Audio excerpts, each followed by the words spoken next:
If you have been hearing about Paraguay residency as a tax-free haven or a quick way to secure global mobility, you're not alone. But here's the question most people don't ask. Is Paraguay residency actually worth it in 2026 with all the rule changes, tax realities, and global shifts we are seeing right now?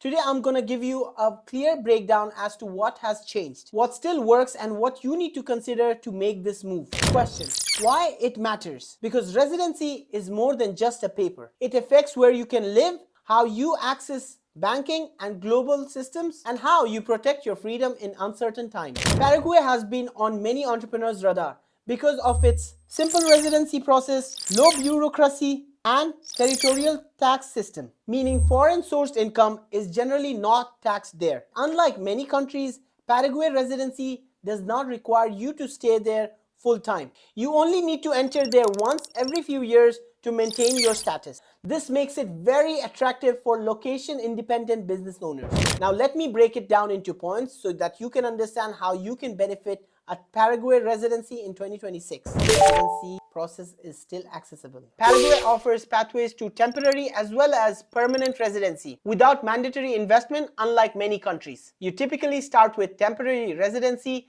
and over time convert it to permanent residency and eventually qualify for a citizenship after 3 years. Minimal stay requirements. One of the biggest benefits is Paraguay does not force you to live there. You can keep your residency valid with a minimal presence in the country. This makes it ideal for digital nomads, entrepreneurs, tech founders, people who don't want to uproot their entire life. Tax structure can be advantageous. Paraguay uses territorial tax system, meaning foreign sourced income is generally not taxed. For international business owners and investors, this can be a significant advantage when structured properly. Demand is growing. Residency applications have surged from 2025 and it is only going to increase. This indicates that there is a rising global interest. This also suggests that Paraguay residency is not losing its relevance. If anything, this option is becoming more popular and flexible residency program.